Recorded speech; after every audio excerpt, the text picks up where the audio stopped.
Hello, my name is Tucker Johnson, and I am your host today as we experience NIMSY Live, where we talk about the latest and greatest in translation, localization, internationalization, culturalization, and all that fun stuff global companies need to delight their international customers, or at least not to piss them off too much.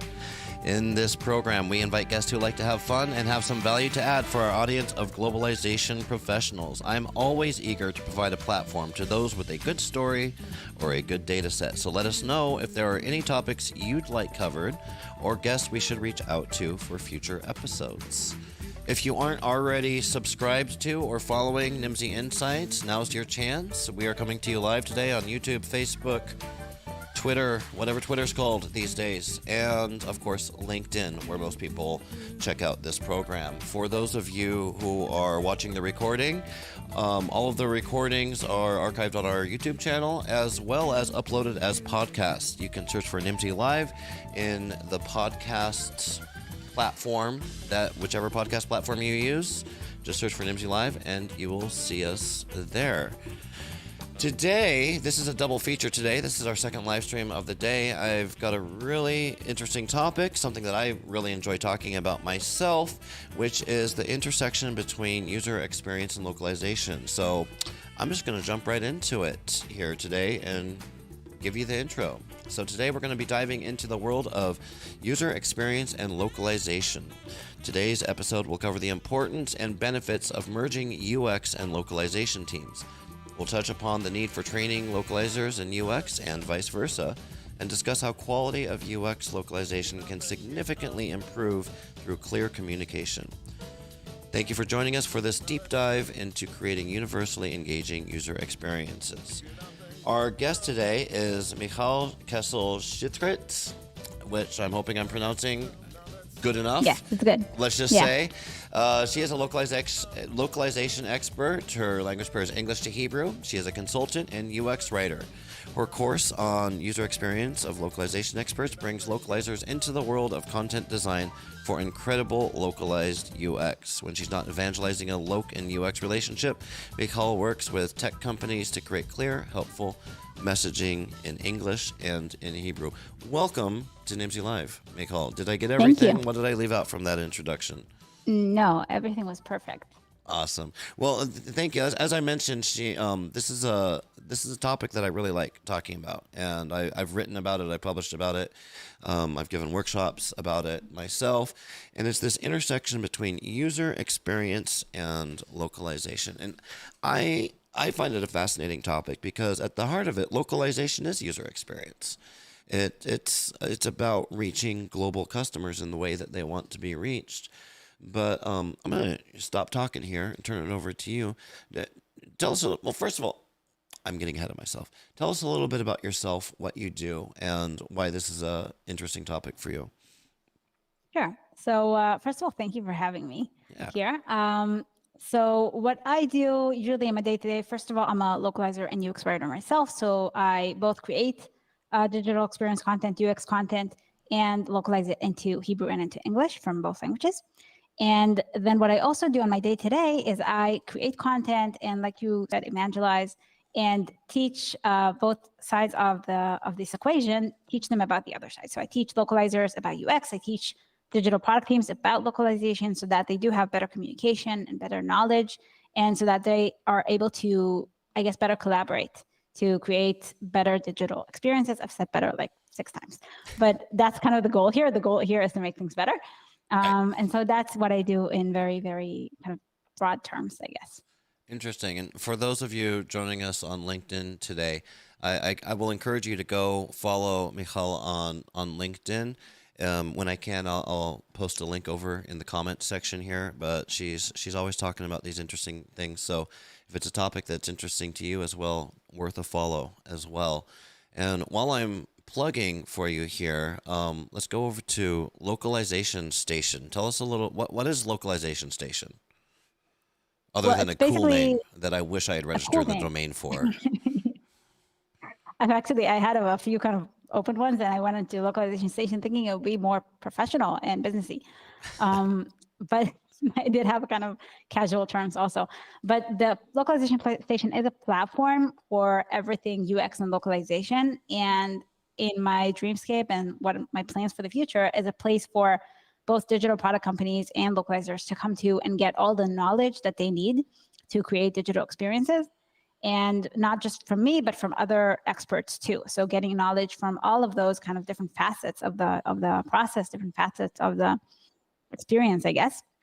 And being able to centralize all that in one place so that people can come and get their knowledge and be able to improve their own processes and be able to understand on their own how to do that better, which I really felt was something that was missing for the industry. And that's why I created it. But it is relatively new and I keep adding content all the time. Yeah, and yeah, I checked it out beforehand. You got some good resources there in the blog and everything. I encourage people to go check it out on their own time. Well, there's a community building aspect to this, to what you're doing, is bringing together localization and user experience teams. And this is speaking my language. I've been beating that drum for a while to anyone that wants to listen, because we work with a lot of different client-side organizations here at NIMSY Insights, and helping them do their thing and evaluate their programs and define their roadmap and all of that stuff. And one of the things that I just find tragic is the lack of not even cooperation, but the lack of communication between the localization teams and the user experience teams.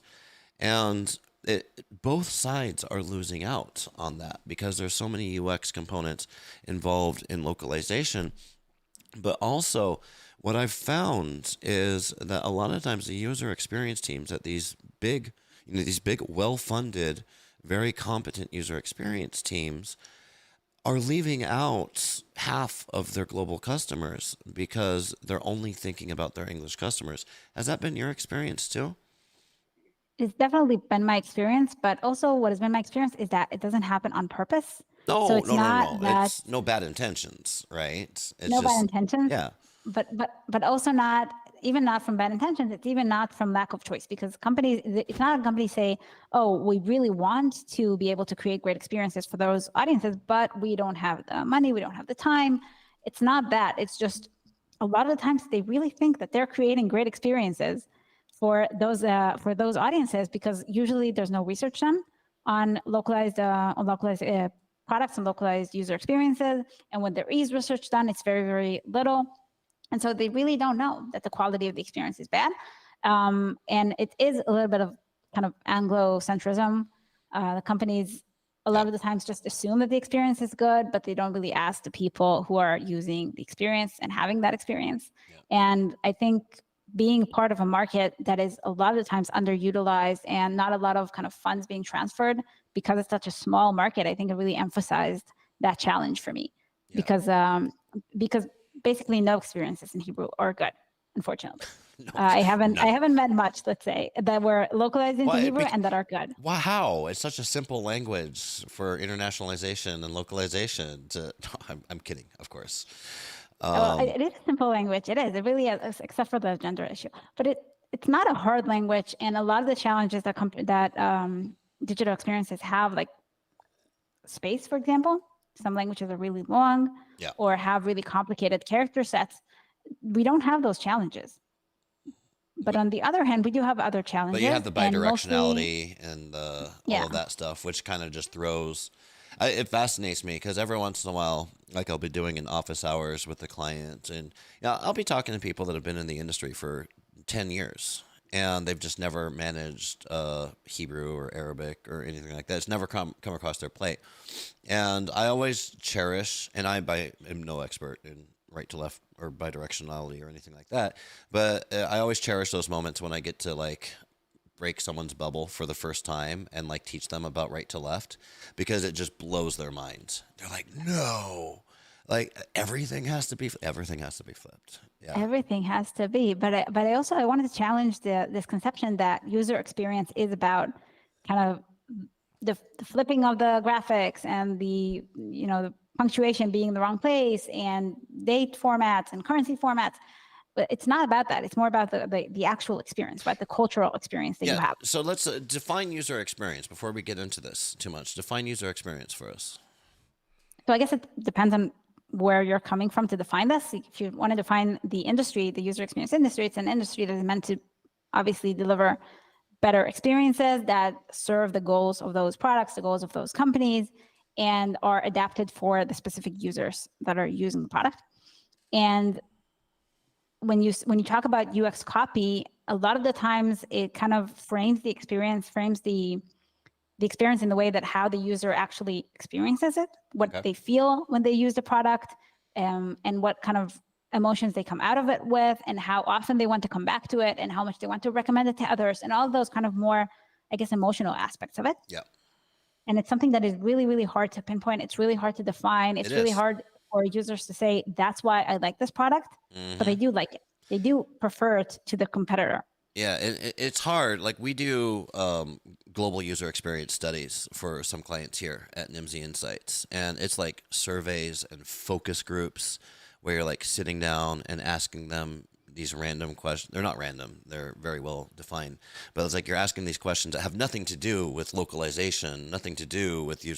But what you're doing is trying to see what their answers are so that you can kind of objectify the subjective, right? Because like you said, people don't understand why they like a product or why they don't like a product sometimes. They just understand that this doesn't feel right. Yeah, and there is a science to it. Oh, sure. But it is really hard to define. Yeah. And that, I think, what makes localized UX user experiences so hard to pinpoint and so hard to do well, because that cultural aspect, that emotional aspect, is almost impossible to do if you're not working with someone who understands UX, because there is a science to it, and also understands that culture.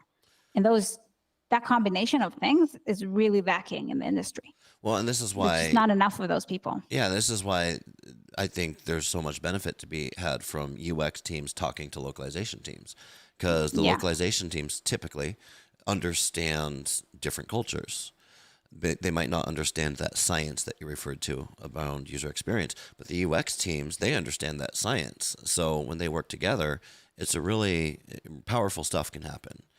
Definitely. But we don't have a long history, and there's going to be someone in the comments that says, I've been doing this for 10 years.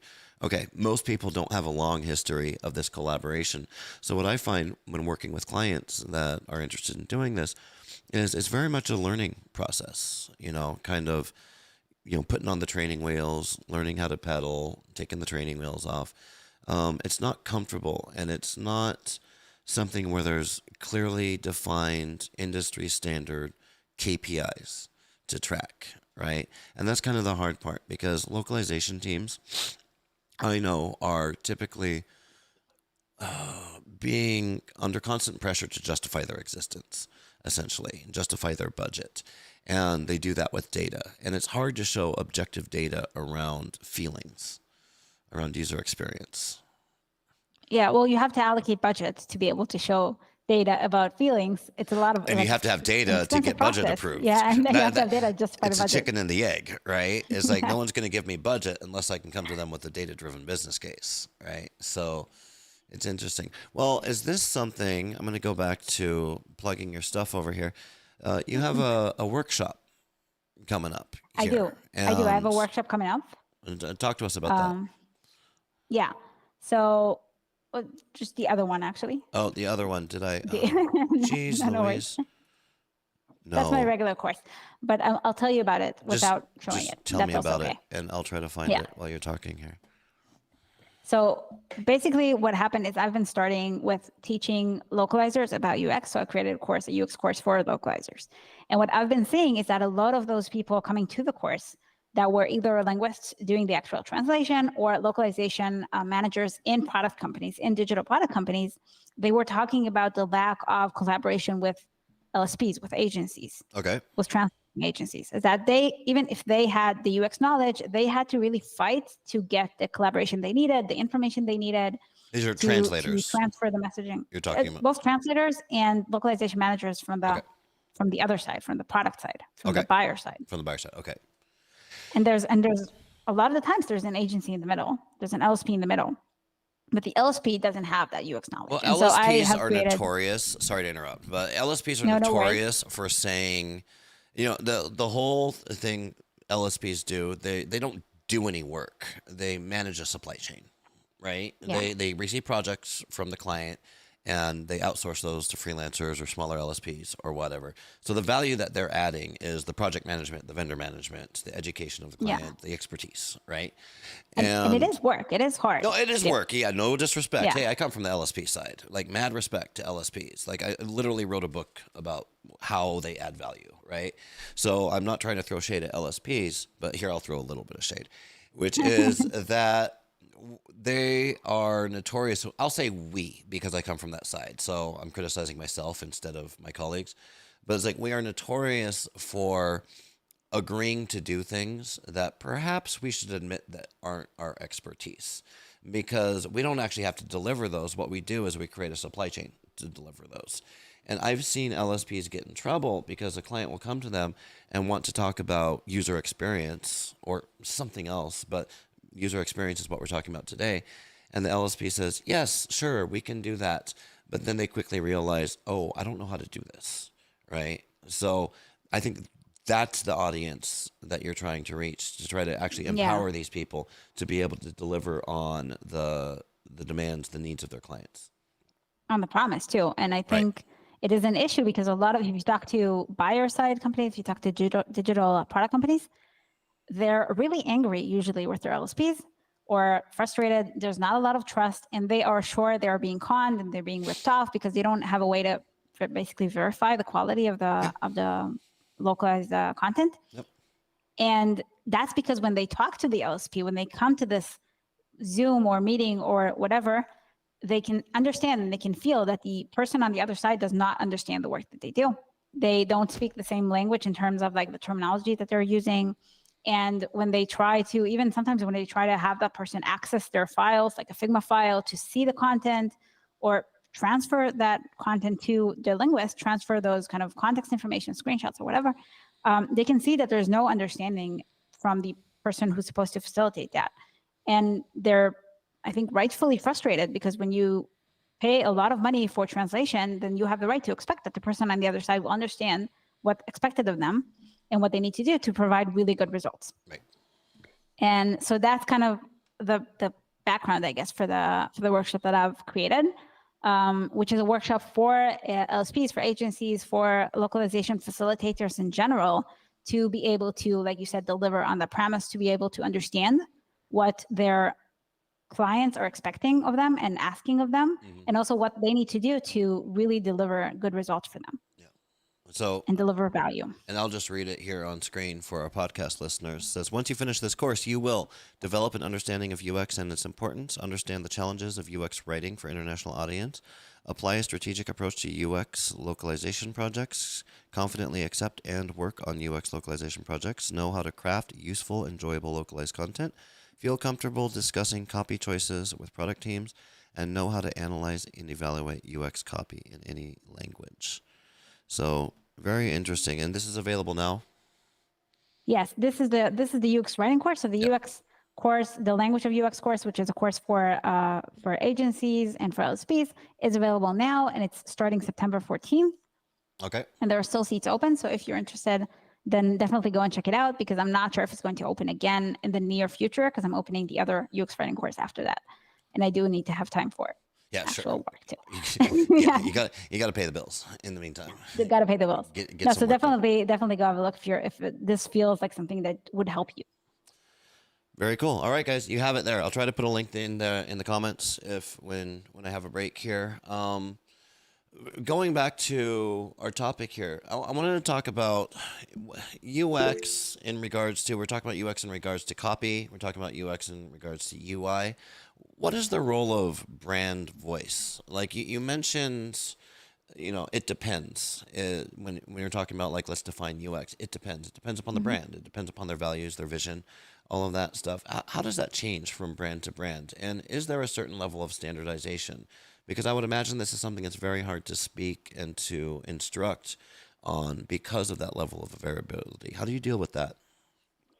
So the main challenge of it when you talk about localization is that brand voice doesn't just differ based on the brand. It obviously does, but then it also differs based on the language and the culture, because it's really affected by the users. And the way that you craft a brand voice is that you research your market and you research the users and you talk to the company, you understand what they want, what they're trying to achieve, and then you craft a voice.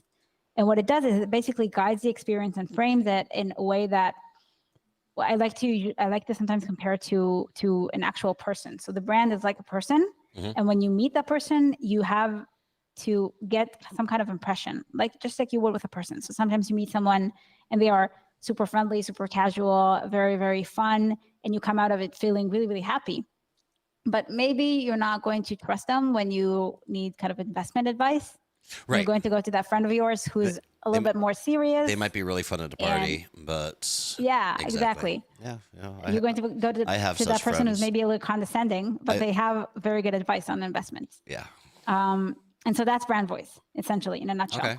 It is making you feel like that person that you're coming to, that company that you're coming to, is the right company and the right solution for the specific need that you have now.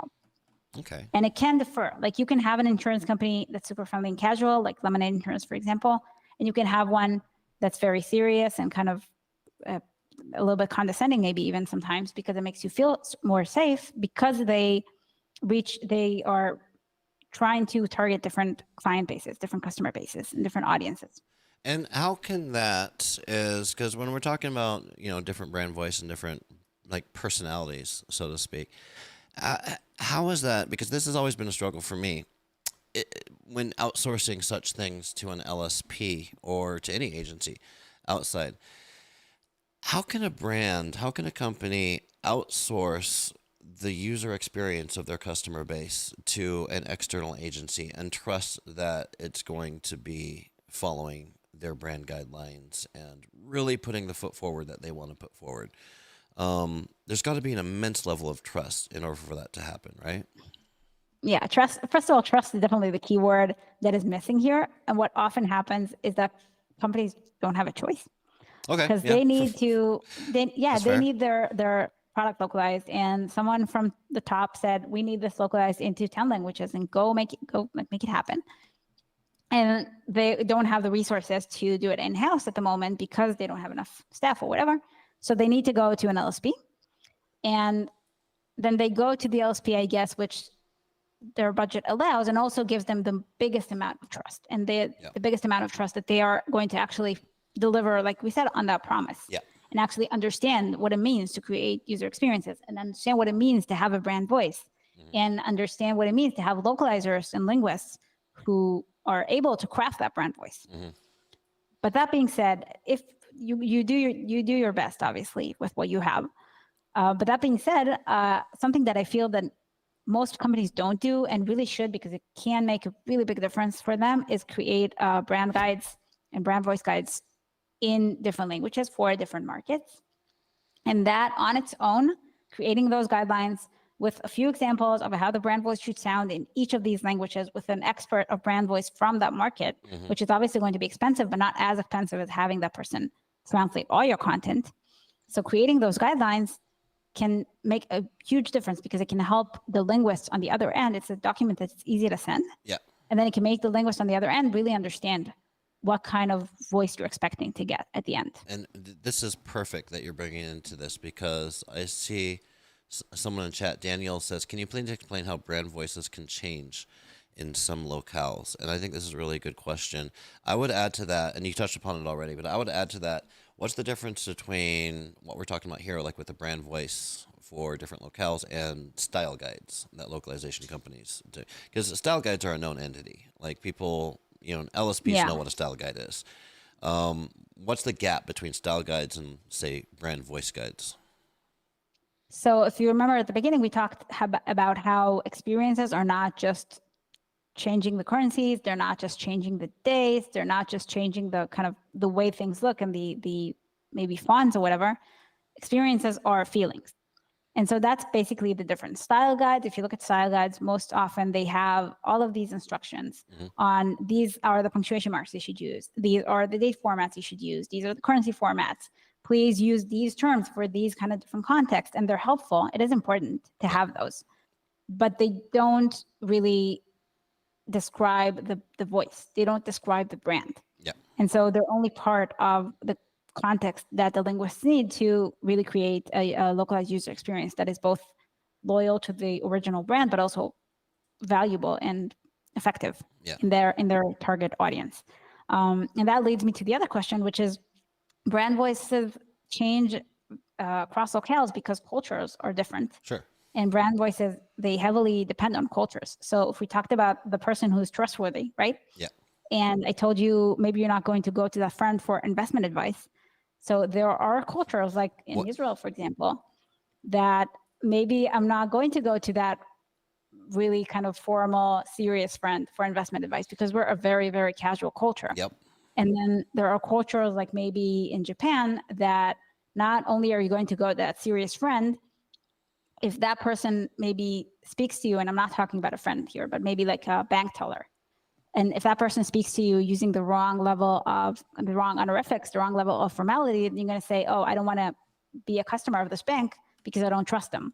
Right, And because so they're not acting professional. Complex. Exactly. Yeah. But when we talk about things like trust, when we talk about things like professional, what is trust? Right? What is professional? Right? These are really, this is what you don't think of unless you're in that world, right? Which you live, eat, breathe, and sleep in, right? Is the concept of trust is very different across different cultures, right? And I think that's what a lot of people don't understand. Yeah, and also I think even the level of trust that is required differs across cultures. Like there's a very classic example of there's a McDonald's website, and in the U.S. they have really big pictures of the food, and they don't have a list of ingredients on the website. So you have to click in. Maybe you can see the list of ingredients inside kind of the product page or the dish page, or I don't know what it's called. But then if you go to the same website and it's in Japan, you have all the ingredients listed very, very clearly, and the images are much smaller because people need that level of trust. They need all that information to be able to say, oh, I want to buy from this brand. I want to buy this food to eat. And then in the US, there's actually a level of, I actually want to see how it looks like. And that makes me want to buy it more than knowing what's inside. And it's like, and also another thing that we found interesting in our research is there's a big difference in like the weight people put behind user reviews, for example. And then you touched upon this, like who do people go to for advice? You know, some cultures go to the internet. Some people go to their family and friends, all their aunties and uncles. Some people go to trusted sources, news, you know, all of these different things. And if you're not aware of those different things, you might be making wrong assumptions and investing in the wrong areas when it comes to designing your stuff. Absolutely. Absolutely. And that does impact the brand voice too. Yeah. And I want to just really quickly, Nimdzi has some research that's been out for a while. It's called Project Underwear is what we called it. There's a whole story behind it. I'm not going to get into it right now. But Project Underwear, and it looks at a bunch of these different components across different cultures on, you know, like how important is packaging across cultures. You know, some cultures don't care if the product arrives in a brown paper bag, but some cultures want it, you know, really crisp packaging, you know. And that's just one example. A bunch of different stuff. I'll put a link here in LinkedIn. You guys can go check that out afterwards as well. Just one resource I was thinking of. Speaking of resources, though, you have another course coming up. I'm trying to put our plugs throughout the program so we don't overwhelm people in the beginning. You have another course coming up. Tell us about that. So I do have, what I do is I do the UX writing course that is meant for localizers, and that's linguists and localization managers who feel like they need that UX writing knowledge and the knowledge of how to actually create UX content to do their job better. And so that course has had already three runs of it, I guess. There are 9 lessons inside. And that opens again for enrollment around December, and it's going to be around January. Yeah, that's the page, but it's not open for enrollments at the moment. But I am going to open it around December at the end of the year, so that people can kind of utilize their budgets. Yeah, sorry. Someone was asking in chat where they can get a schedule. So I put the link into the comments on LinkedIn, so you should be able to follow a link. So that's that course. And the next one. And the next one is the workshop for LSP. That's happening for September 14th. And that is going to be a 3-session course, and then another one-on-one meeting where we work on our own projects. And those are the courses that are upcoming, but I'm also working on a localization course for product companies, which I feel is a very It's something that I've been asked about a lot. Okay. Because product companies, they're missing the knowledge on the other end. And what actually happened is when I started advertising the UX writing course, a lot of product companies signed up being confused that they thought this was a localization course. And I had to turn them down and say, I'm sorry, it's not for you. It's not what you're looking for, but I am working on it. And for now, if product companies want to learn about localization, of course, there's a lot of resources online, but also there's the podcast that is just starting out. It's called the Localization Process Pod.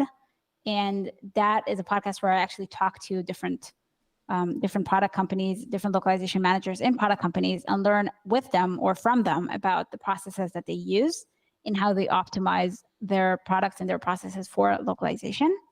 And in an attempt to kind of share the knowledge with a lot of different people, share the knowledge inside the industry. Like you said, it's a lot about community building, a lot about bringing all those different people to the same table to talk.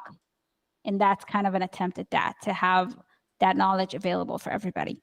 Yeah. And eventually there'll be a course, but I'm working on it. It's not ready yet. Yeah. Eventually. Lots of good resources. I feel like dear viewers, people that are joining us live today, if nothing else, if you get nothing from this podcast, this episode today, at least you're walking away with a lot of good resources, recommendations. There's a lot of good information out there. Really is. A lot of good information on user experience, a lot on the web. Less information about localization because it's a niche industry. This is why we founded Nimdzi, because there was a gap, right? We recognized a gap anyways. So there's less information. There's more than there used to be. But there's still information out there. And right now, I think I love the niche that you're filling here, which is providing information about the intersection between those two, because there's so many misconceptions out there. Speaking of misconceptions, one thing I was looking forward to asking your thoughts on, well, let's start with machine translation and user experience. Like, is there a place for machine translation while still having a user-centric localization program, or is it a no-go? I was just having this conversation with a client this morning. So, like a lot of things that well, it depends. I think that's my favorite answer. A consultant's favorite answer is it depends. Consultants and lawyers, right? Yeah, but it does depend because, well, first of all, if you're localizing into Spanish or French, maybe you can start actually utilizing machine translation in UX content now and actually get good results, because these are languages that have a lot of resources, and machine translation can give generally just good results on that. But still, obviously, nothing that can let you just use machine translation to create the content and stop at that. You still have to do heavy editing, and that heavy editing still has to happen in the same environment that you want manual human localization to happen, which is context rich, with screenshots, with some kind of QA in the environment, in the localized product, ideally. Yeah. And it's not something that happens a lot or all the time, but it does happen, and it should happen, and it should also happen if you're using machine translation. Mm-hmm. If you are localizing into one of the languages that still doesn't have a lot of resources, like Hebrew or like any of the African languages that have very, very low resources for AI, for machine translation, then most likely you're just adding work for yourself. Right. Because you still would have to do heavy post-editing, and that is not going to generate best results or even passable results for user experience. And that is different from maybe other types of content where you maybe can get away with machine translated content and then PE in those languages, like marketing content or help center content, because it's long form. So you do have a lot of context built into the content, and then machine translation can generate passable results, and then you have to do some editing, but it's okay, and it's readable, and it's understandable. So it does the work. It kind of does what it's meant to do. Yeah. Right? A user can read that and understand what they need to do. If it's a help center article, they understand the instructions. Yeah, it's about intent, right? It's like when we're talking about user experience, there's overlap between, and this is one thing that we talk at Nimdzi a lot to our clients about, is helping them understand the overlap between user experience and language quality specifically. Mm-hmm. And I've written some stuff and published some stuff about language quality, how essentially I mean, if I want to say it in a controversial way, I say stuff like quality is LQA is dead, right? It's not dead. There's always going to be a place for LQA, right? But and that's what people hear when they hear me talk about quality. That's not what I mean. What I mean is LQA is no longer enough because it's looking at static objective quality measurements because that's what it was designed to do, and that's what we've been able to do. What it's not doing typically is taking into account the end user experience. And I say stuff like, I don't care if the quality sucks, if the LQA scores are all failing. If the user walks away with a good experience, then I've accomplished my mission. Now, will they walk away with a good experience if the quality sucks? Yeah, probably not. But those two are correlated, but not necessarily like causational. You know what I'm saying? One doesn't necessarily lead to the other. Because like if we're talking about help content, like you said, if I'm reading some help content online, I need to be able to understand it. It needs to be factually accurate. And I don't care if it's, a comma's not in the right place or if a word's misspelled here and there. Am I making sense? Yeah, well, it doesn't have to be fun, right? It doesn't have to doesn't have generate to be any fun. kind of emotion. Exactly. The goal is different. Yeah. Well yeah, put. Absolutely. I don't know if LQA is really dead as much as it's not shifting dead. It's very not dead. dramatically. Yeah. It's reborn maybe in a different kind of, yeah. It's evolving. Is reborn. It's going through a metamorphosis. That's optimistic. Yeah. Yes, I like that. I love how my guest always finds optimistic, positive ways to rephrase my cynical old man on his front porch comments that I make. Well, speaking of, moving forward and shifting the way that we do things, we talked about MT. What's coming next is what's the deal with AI, generative AI, all of this, this chat GPT, all of this stuff, large language models. How's that affecting user experience? Like, we have a pretty good idea here at NIMSY. We publish quite a bit on it if you guys want to go check it out. How it's affecting the localization or how we predict it will.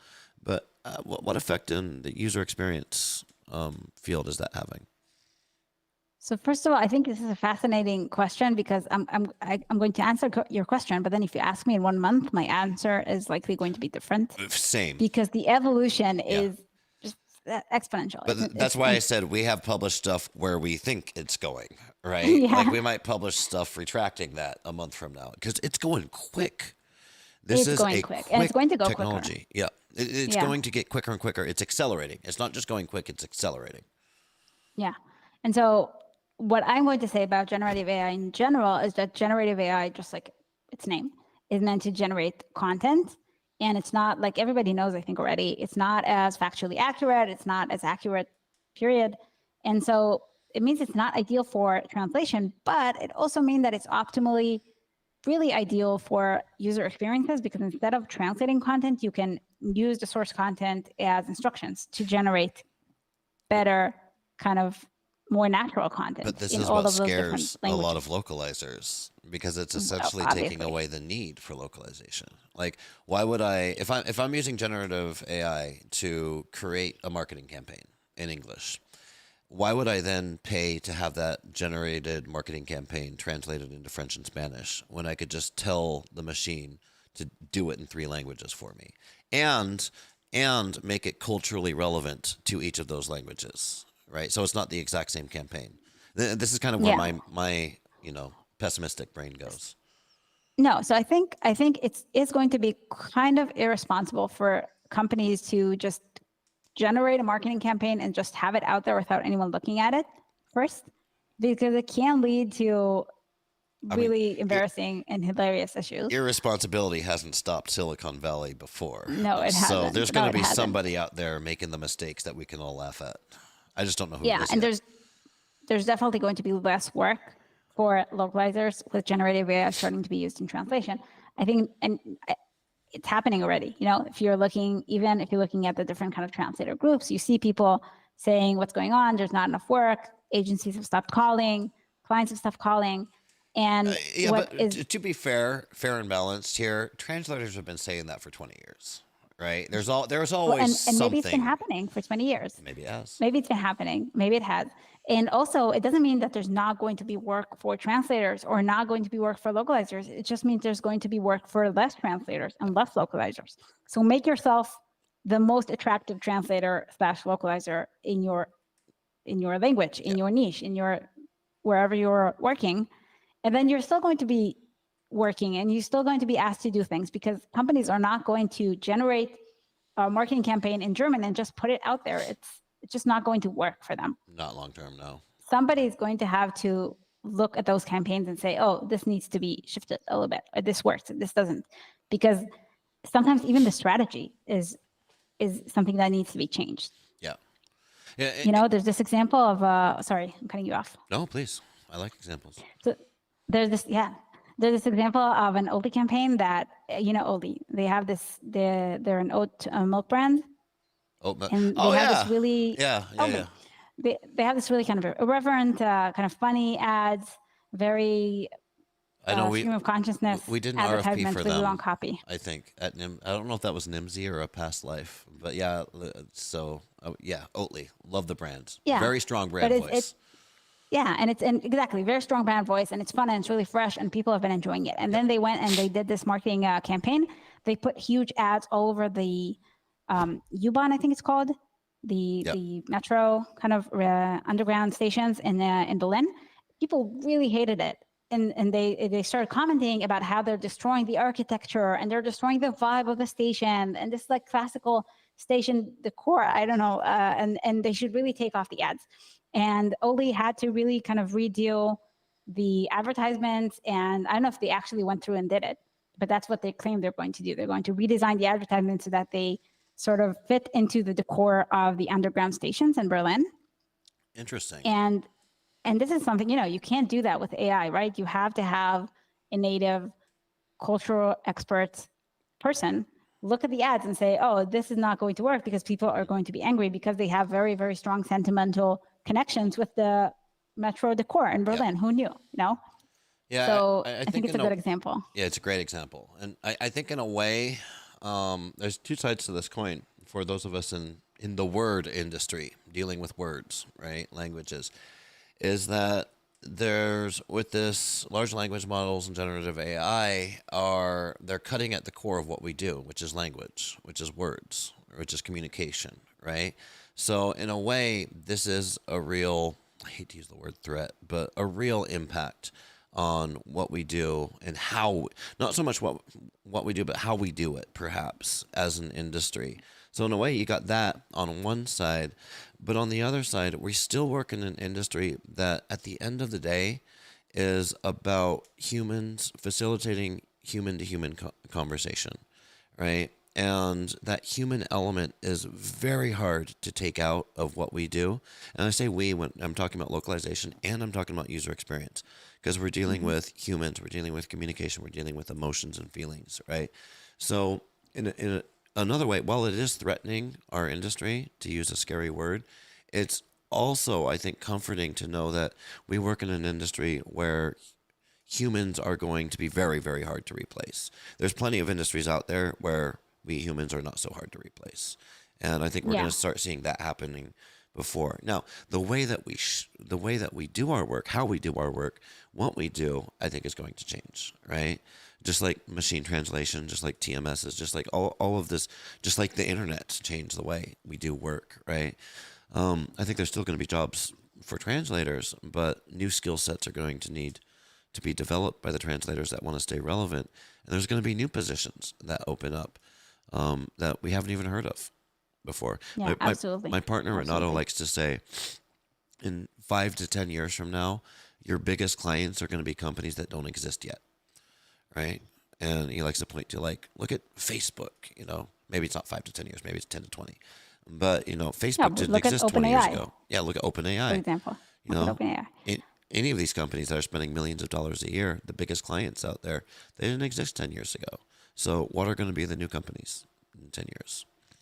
Yeah, it's a great question. And also I think, I'm not sure if this is true, but this is something that I've been feeling is that this shift in the way that we work and the work that's expected of us is also going to dramatically increase the gap between translation in general and UX localization. How so? Because you are going to have to be that person looking at the content, right, and saying, yes, this is culturally appropriate or not culturally appropriate. But the level of knowledge that you are going to need to be able to do that for UX, the level of knowledge in UX and understanding of how user experiences work and what's required of them is going to be a must. Because if you're just doing QA, if you're just looking at the experience and saying, yes, this is a good experience in German, or yes, this is a good experience in Japanese, you need to understand what a good experience is. Yeah. Your role is not just to be able to translate words from one language to the other, say, yes, this is grammatically accurate. You're not going to need to do all those things anymore because AI can do that for you. And then the only thing that you're going to be needing to do is look at that experience and say, yes, it's a good experience in my country, or even just look at the research, or even perform the research. Yeah. So that work is going to be dramatically different than the work that maybe, like you said, a help center translator or a medical translator does, which is very different. So, completely agree, by the way. If I were a bright-eyed, bushy-tailed, 17-year-old high school graduate who had a dream of, God help me, going into the localization industry today, where would you suggest? What should I study? Where should I focus my time?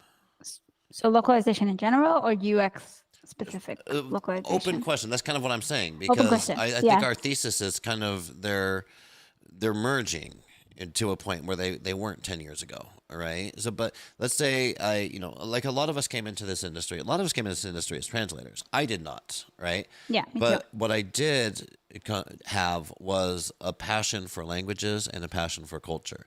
And I don't think that's not unique to me. There's plenty of people out there that just love language and they love culture and they love travel and they love all of those hippy dippy things. And that's what brought me into this industry.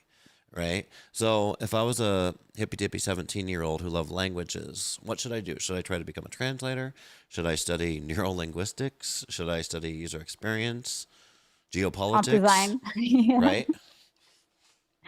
Well, you should probably study something that does not exist yet, unfortunately. Fair. That's going to be... Threw that back at me. Yeah. Yeah. Yeah.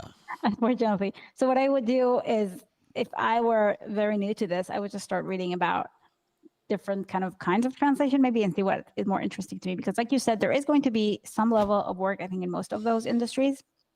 And if you're not passionate about UX, there's no reason to start learning UX, even if it is something that is definitely going to have localizers still working in some kind of capacity in the future.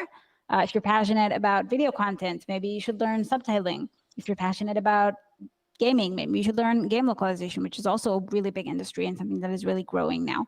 So I think it really differs in what you like to do and what you enjoy doing and what you find fascinating. And yes, that could also be, like you said, neurolinguistic. It could also be, I don't know, I did a semester of anthropology, which I think was fascinating. And it's definitely something that I think could be useful for localizers to learn, probably in an industry. And so it does depend on, like you said, it depends.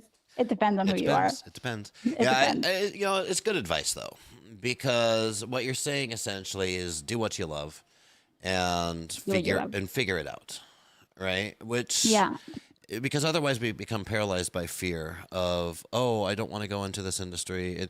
There's translators that are leaving the industry right now because they're convinced that they won't have jobs in 5 years, right? So I don't blame them. And also, I don't if you don't blame them either, really. I mean, I think it's sad, but anyways, what were you going to say? Well, no, first of all, if you have a family to support and you need to ensure that you have a job in 10 years, then yes, maybe if you go and do something else and you choose to be an engineer, then that's, you do you, and that's okay. Yep. But also, I feel like you said, do what you love. And when you do something that you really enjoy and you really love, I feel that you do better work.